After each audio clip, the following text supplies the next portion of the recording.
flag of the United States of America and to the republic for which it stands, one nation under God, indivisible, with liberty and justice for all. Is it the truth? Is it fair? Concern. Will it build better friendships? Will it be beneficial to all concerned?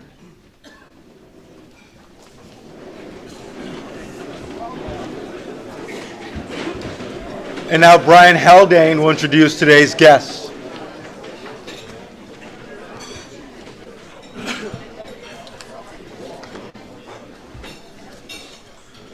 Please join me in welcoming our guests today. And as I introduce our guests, or as I introduce our visitors, would you please stand to be recognized?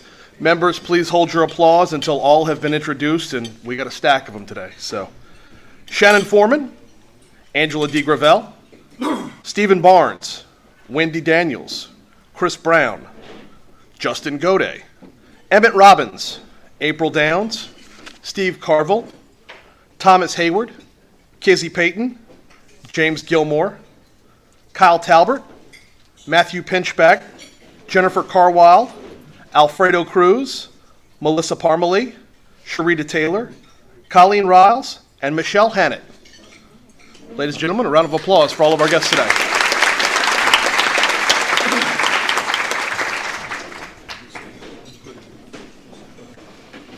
Welcome. And now Marvin Borgmeyer will introduce our newest member. Thank you, Maui. Please join me in welcoming John Godby as our newest member. John grew up in Florida, got a bachelor's degree in business administration from South Florida in 1979. Then he spent 10 years working for a company called IBM.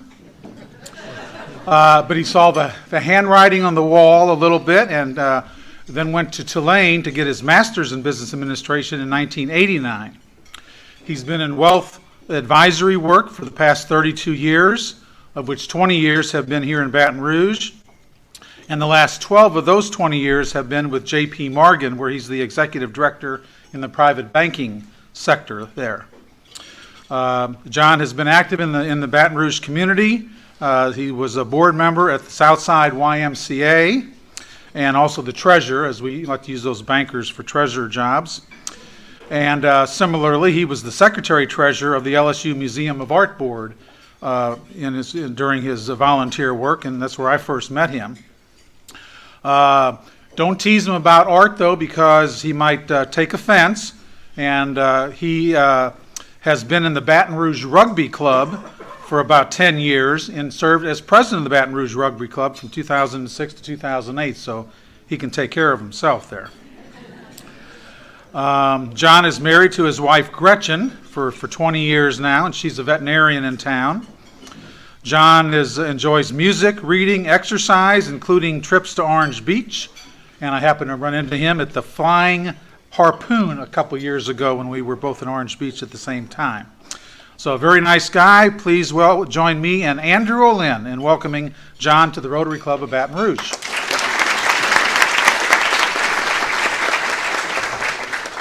John, welcome to the club.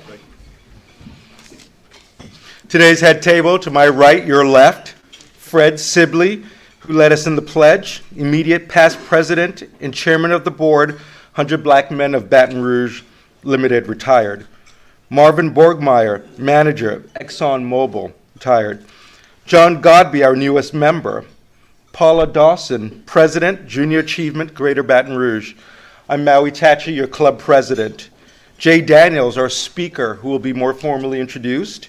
Narisha Kurtz-Glover, owner, president, NRK Construction. And Deborah Todd, owner, the Deborah Todd Agency, who led us in the invocation. Your head table.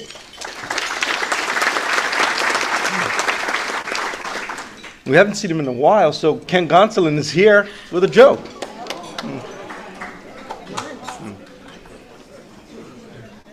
Came from the other side, sorry. Yeah, let me give you all a little insight on what it's like being a comedian. So every comedian's got somebody, let me back that up. sometimes when you hear a joke in your head or you say it to yourself, it just sounds hilarious. And then if you try it in front of the audience, you can bomb. So every comedian's got somebody in their life that they can try jokes out. And so for the last 30 years, my most reliable joke screener has been my wife. And I get 2 reactions for every joke. I either get, "That's good," or I get, "No." So I was going to do this joke today, and so I tried it out on her, and I got, "No." But I think she's wrong.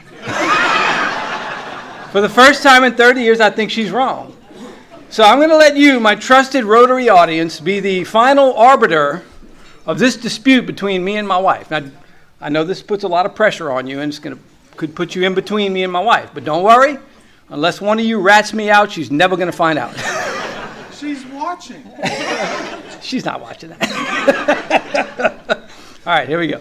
So my best friend in 4th grade at Laurelville Elementary School was Alton Gondron.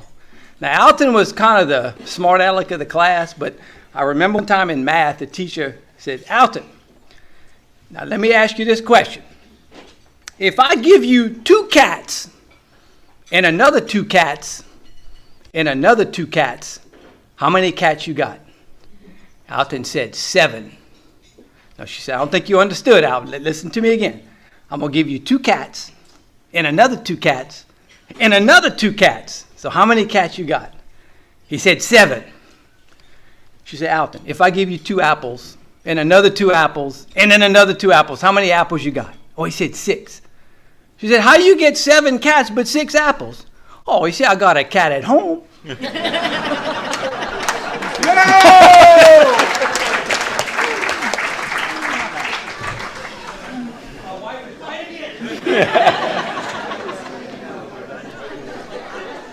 His wife was right. In the other room, we have COVID on-site vaccinations going on, booster shots, Pfizer and Moderna, and we also have flu shots. So if you want to get them after the meeting, please go ahead. And they were provided by Open Healthcare Clinic. And now Deborah Todd will talk to us about junior achievement. I like to say I'm Deborah Todd, and I'm a Junior Achievement volunteer. Is there anybody else in here that's volunteered for JA over the years? There should be lots. I believe that it is the personal responsibility of everybody in Rotary to ensure the success of the kids in our community. And one of the ways you can do that is to teach them financial literacy through Junior Achievement. JA provides us with all the tools we need to volunteer, the curriculum, the games, the just fun activities that you need to have. Everything you need to know to teach these kids is already in your head. So it's very, very simple. As a matter of fact, we have high school ROTC kids teaching now.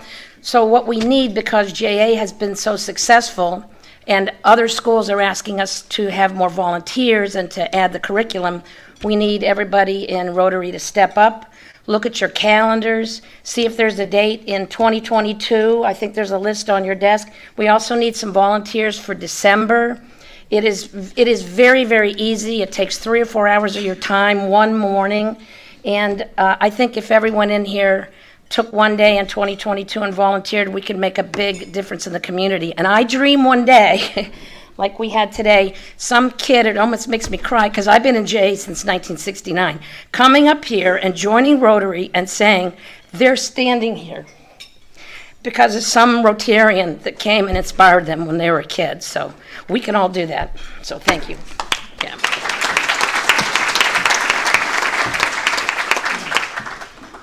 Thank you, Deborah. And now Stephen Winkler will come up and do a membership drawing. Thank you, Maui. Kent, glad to see you back. It's been hard following you all this time with you not being here, so we just have to keep going.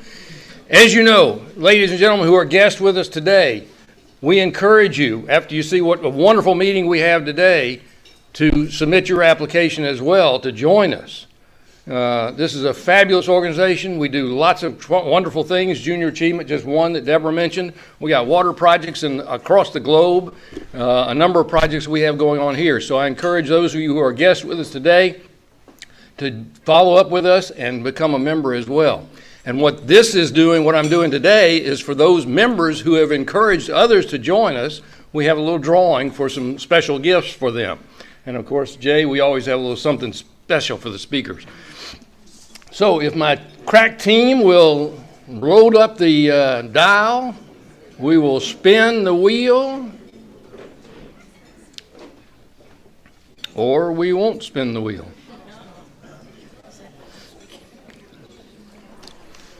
The first prize that we have, of course, always is today it's from Community Coffee. We thank both Community Coffee and River Roads Coffee for contributing our gifts to us. And then, of course, we also have the special one, as I mentioned. Since we're having Jay speak to us about housing, I couldn't think of anything more appropriate than a Monopoly game.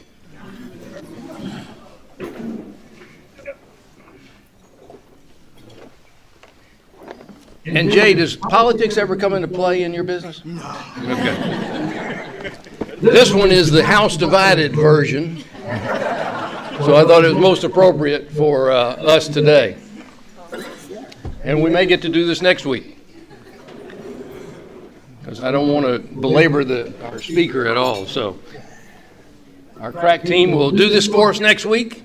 And so until then, those of you again who are guests, please consider joining us. And thank you all very much for those of you who have been members who have been. You got it? You got it. All right.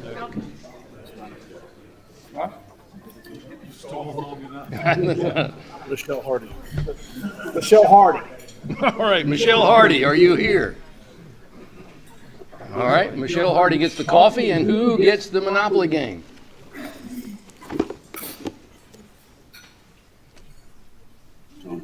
John Pisa. John Ziza. John, are you in the room? All right, we'll get those to y'all. Thank you very much.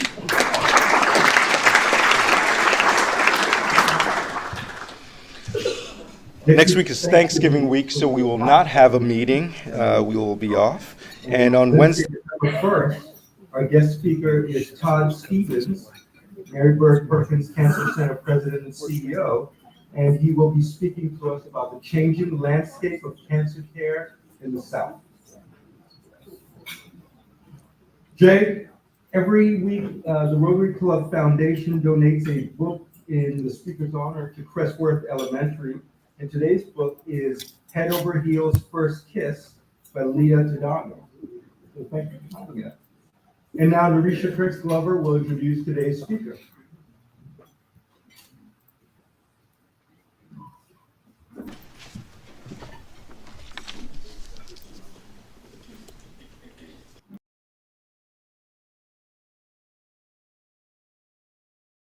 Housing Authority, Jay is tasked with leading the organization with innovative housing strategies and solutions.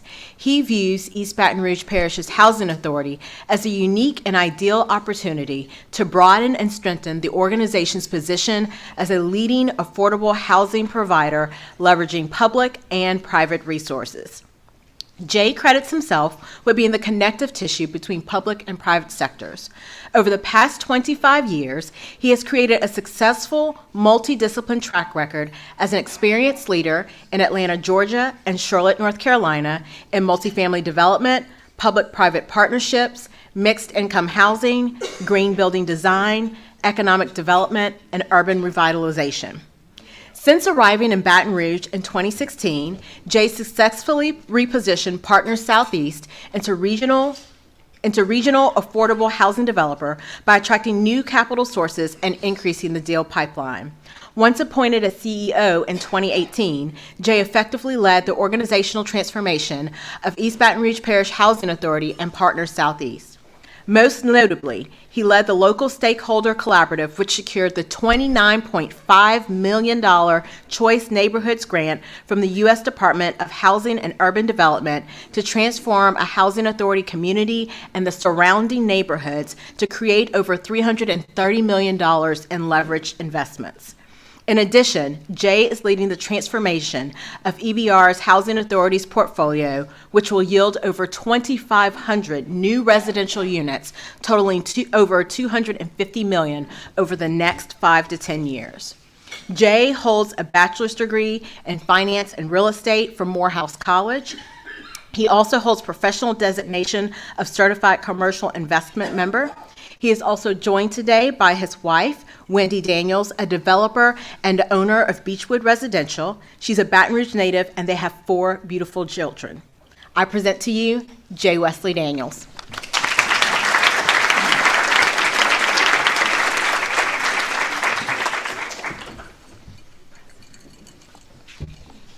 Good afternoon, everyone. I will be brief today. Public housing, poor folks, welfare, drugs, undesirable communities. Those are the images and the words that are evoked when we talk about housing sometimes. Some of it's real, some of it's perceived. But in order for us to come together as a community, we have to be able to rethink housing.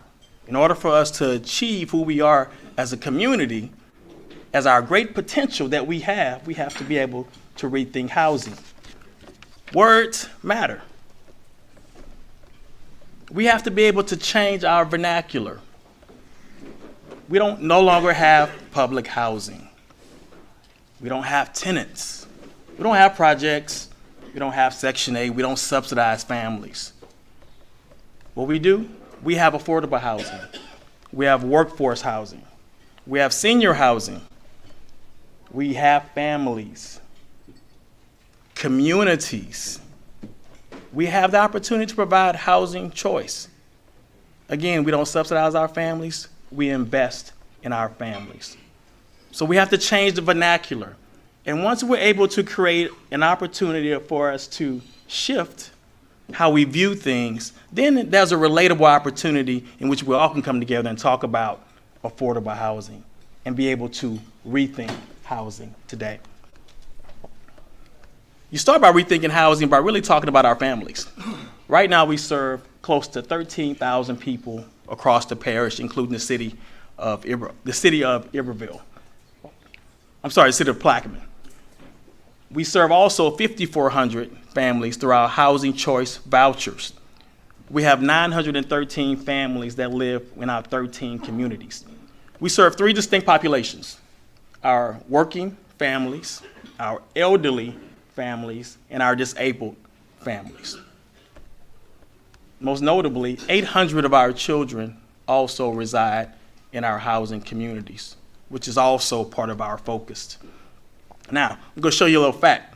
67% of our families are working families. Again, we have to rethink about who our families are, because most people automatically assume that our families are stay at home, have babies, don't do anything. But our families are the working poor. They're our low-wage earners. And so what we do, we create opportunities. Let me show you a little bit about their finances. The average monthly income for our families is $1,300. The average rent in Baton Rouge is $1,000. The average 2-bedroom rent, $650. So what we do at the Housing Authority, we provide access by closing the gap between what they should be paying and what the market rate pays, and that's the difference. We help and provide access to our families to reduce the unaffordability. This is very key, because ultimately this slide is very important, because ultimately it talks about the institutional problem that we actually inherited, and that's the public housing system. And I'll declare to you today, the public housing system is a broken system. 80 years old, and ultimately what it did, it warehoused poor people, isolated from the resources that they needed. And so ultimately, right now, our portfolio ages from 1940s to the 1970s, functionally obsolete in many cases, in various states of disrepair. And so we have to come up with a solution. And that solution is to put our families in better positions of opportunity. And so what can we do? One, we created an end game. we have to be able to show our families that they can live in opportunities to where they're resilient communities, sustainable communities, and high opportunity areas. And so if you look at where our properties currently sit, our communities probably sit, most of them are isolated from the things that they need. And so our solution is to come up with a repositioning strategy that allow us to recreate communities and invest in communities over the next 5 to 10 years, totaling $250 million. Now that's the value proposition, because we're not asking this community to pay for that. We're using public-private partnerships to bridge that gap with that funding. We are attracting external capital here to Baton Rouge so we can make better communities. But there's the other side to that. It's just not about the physical or built environment that we have. We're not only in transformation of those physical environments, we're about the transformation of our families. And how do we do that? If you have any conversation around the table, one of the greatest barriers to the American dream is access. Access to capital, access to transportation, access to great jobs, right? So in 2019, EBRPHA launched its transformation strategy called Access, which leverages its housing opportunities to create greater access and resources and outcomes to education, economic opportunities, and health and wellness.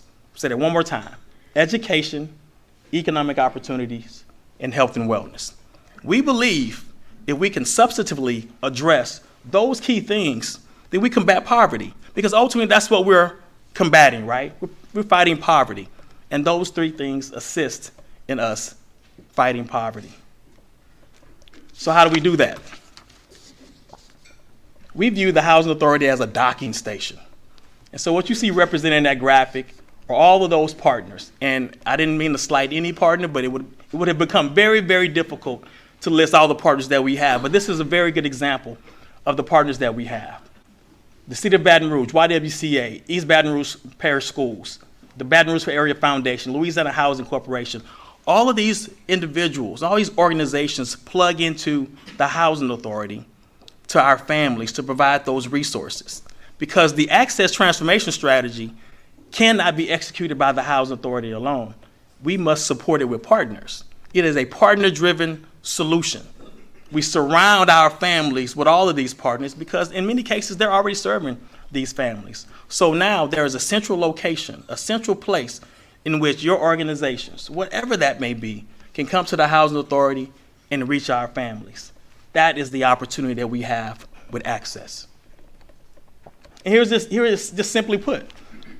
As we combat poverty, our number one goal is to have our families move up and out.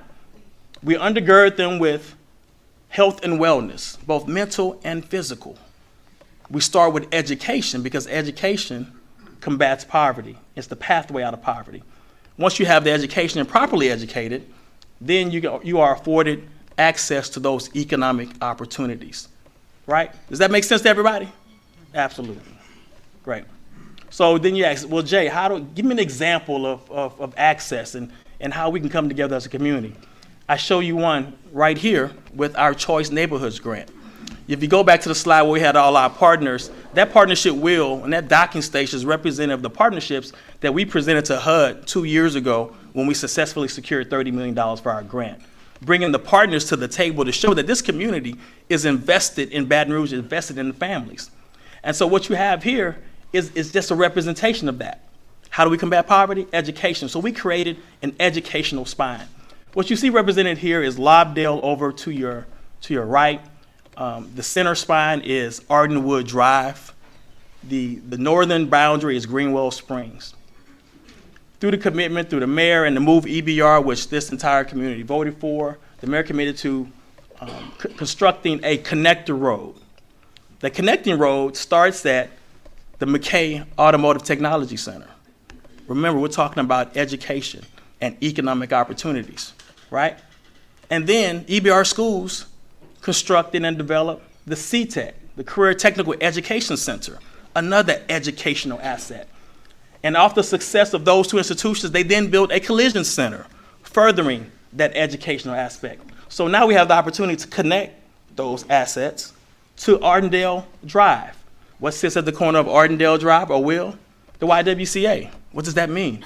Early childhood education, Women's Resource Center, right? Things that we need as a community. And so right across the street from the YWCA, we have what? 400 new homes for that community.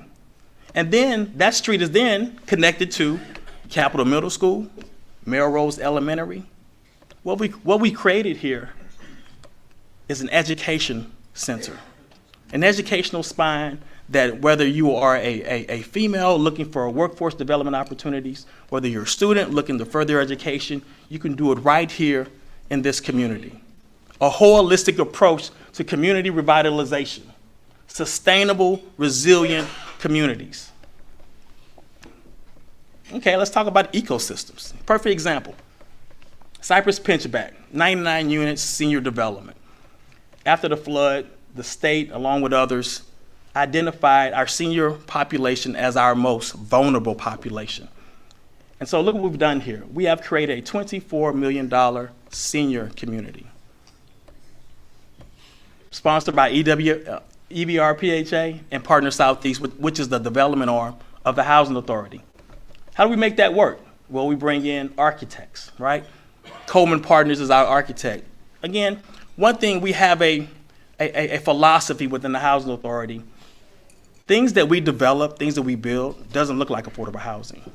When you drive by it, it's indistinguishable from any other market rate product that's out there.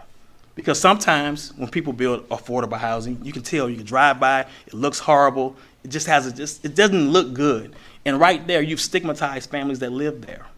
Our design philosophy means that it will look like any other market rate property that you see. And our partners understand that, from our architects into the quality of our general contractors as well, which we have represented here. We have Steve Carville from Womack Construction and his joint venture partner with Norisha Kurtz. They are joint venture partners. Coleman Partners, our architect, and again, attracting external dollars through the Louisiana Housing Corporation, Home Bank, which is a local bank, again, keeping dollars here at home, making sure they circulate, Regions Bank, and the Federal Home Loan Bank of Dallas. These are the opportunities that we are creating. These are opportunities we're creating. And we're going to do this over and over and over again, attracting external capital to this region. We also have to be mindful of our health and wellness. We have to be able to function in this world. COVID really highlighted some vulnerabilities that we have within our system. And so we took an effective approach to how we're going to attract health and wellness assets for our families. A perfect example, Beds for Kids. We had a maintenance man come in and said that he wanted to do a service project. And I was like, help me understand that. He went into a unit and found out that they had kids sleeping on pallets, no beds. And so we said, you know what, we can address this problem.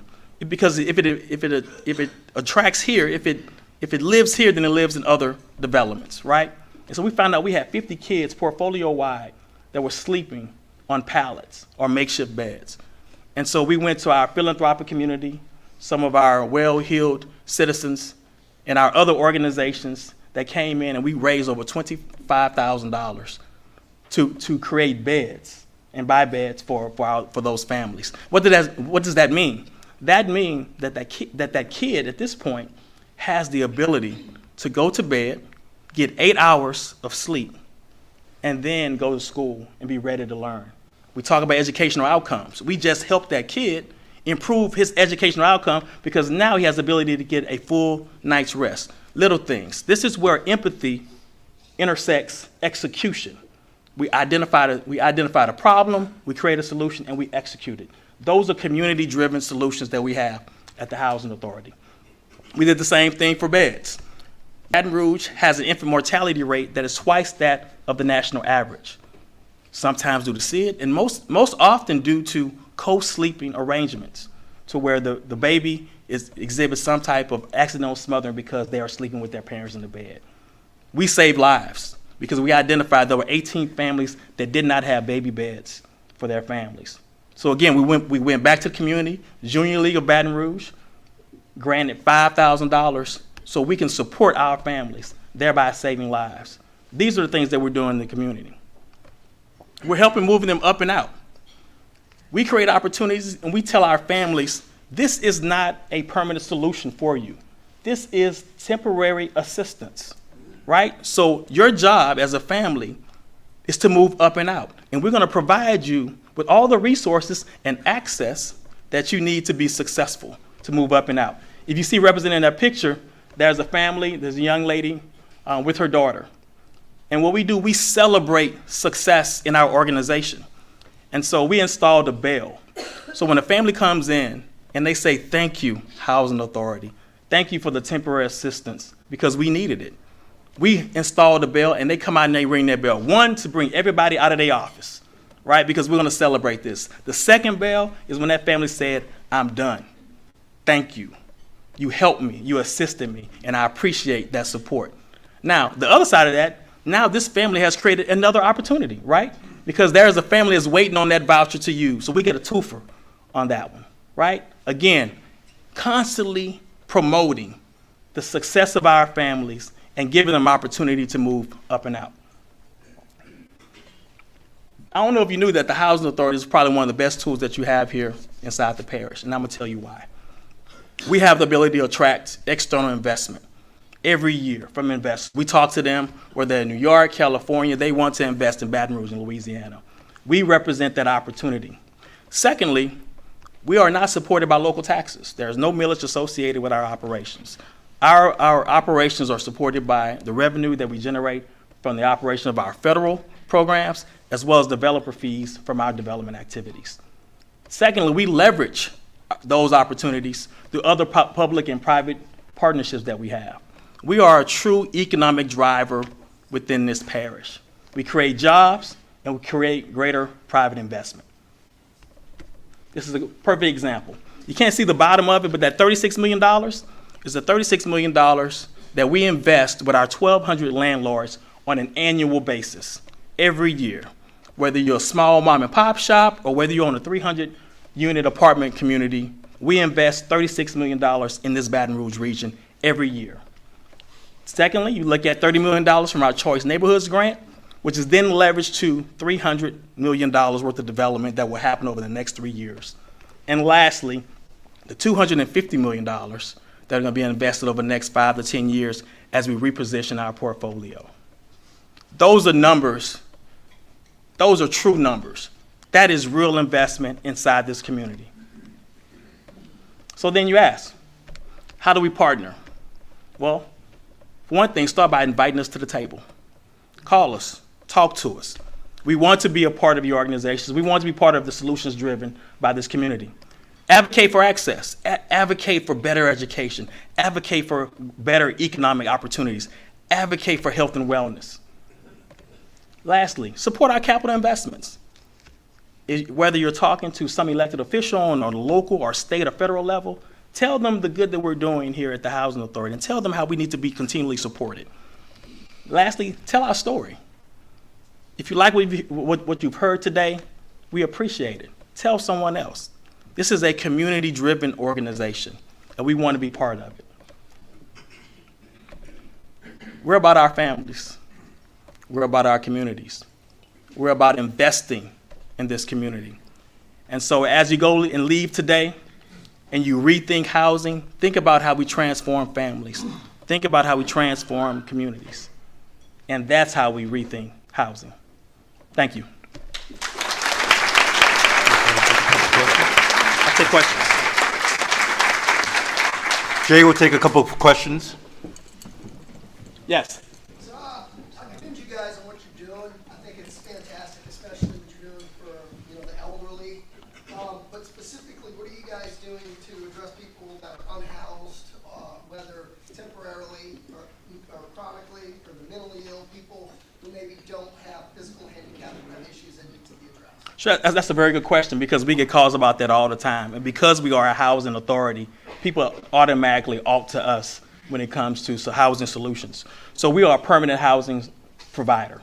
There are other organizations that are out there, but their primary purpose is to provide services just as you described. And those are the continuum care, which is operated from the Louisiana Housing Corporation.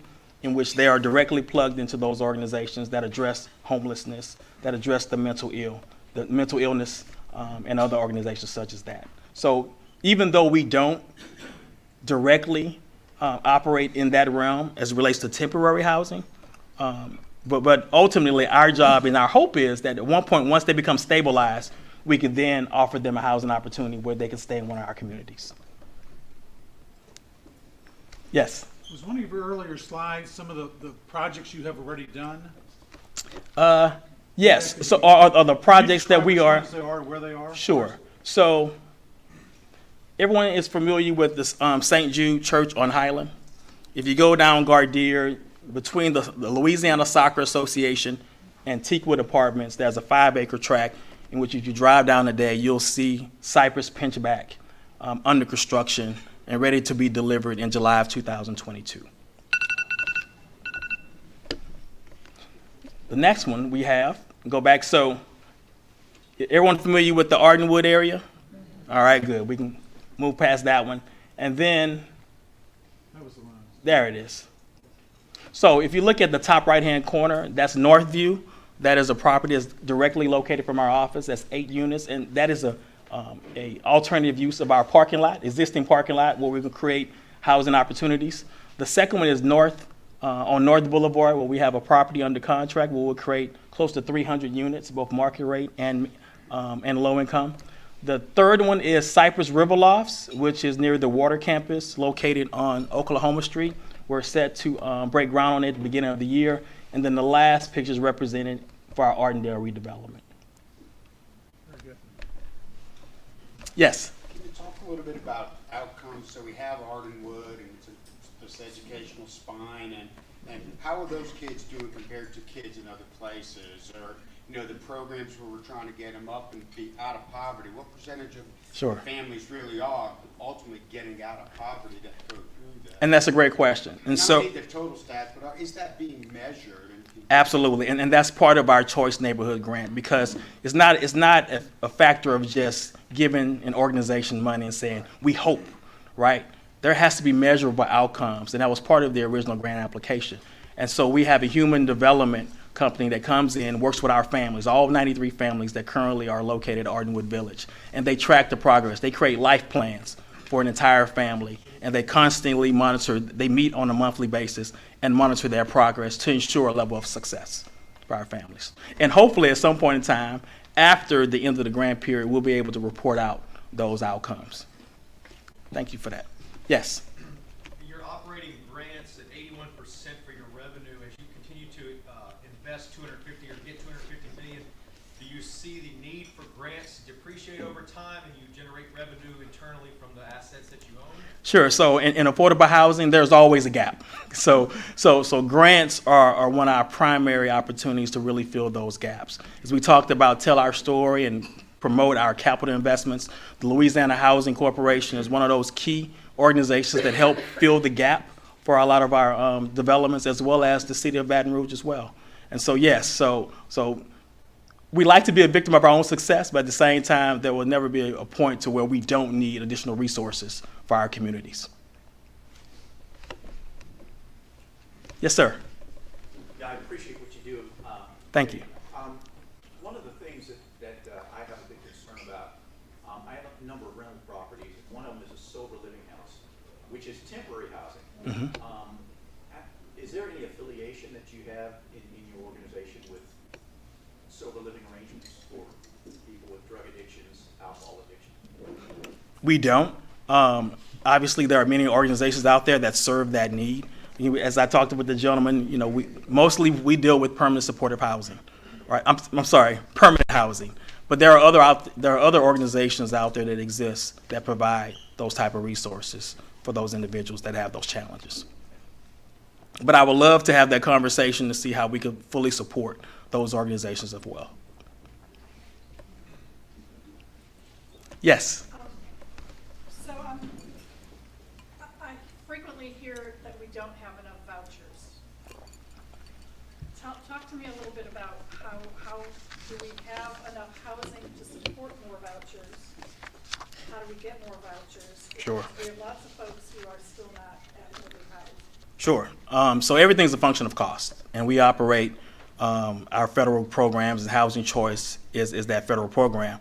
I think your voice has been heard, and collectively, if you look at some of the Housing Alliance conversations we've been having with our legislative delegation, we have echoed that same sentiment. We need more money for housing vouchers. Earlier this year, that call was heard, and so in that slide earlier, we had $31 million in Housing Choice voucher allocated to the Housing Authority, and in March we received an additional $6 million. And so again, that allowed us to possibly lease an additional 800 units and vouchers for our families. So to your point, we've talked about it, we've talked to our legislative delegation, it was heard, and they sent us an additional $6 million. But you make another good point.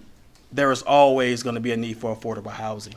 Right now, you look at Alfredo Cruz, who works with the Housing Alliance. He's been spearheading a study that talks about the gap that we have here in the parish. And for Alfredo, correct me if I'm wrong, 20,000 units is the estimate right now.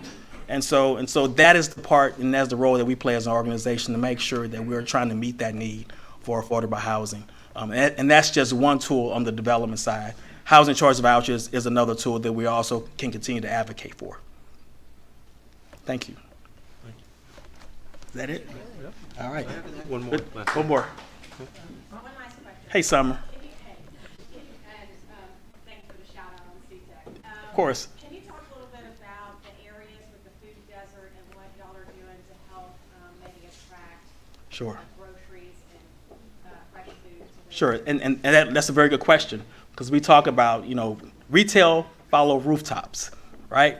And so if you look at the critical mass that we're creating in some of these communities, we now become attractive to retailers, right? And so we have to build the critical mass that meets their metrics for them to invest in certain communities. So Ardendale being one of those opportunities, 400 units being, at that point we feel as though we have an opportunity to create a value proposition to a grocer and to a retailer to bring in some of those added food deserts. We also want to work with EBR schools to create one of the first food forests next to Melrose Elementary, which is a 7-acre tract that's on the other side of the school, to where now we can have an opportunity to access to fresh vegetables and fruit on that site that has been typically a forest, right? And so we have an opportunity to create access to health and wellness by creating the first food forest here in Baton Rouge. All right. Is that it? Thank you, everyone. I appreciate you. The meeting is adjourned.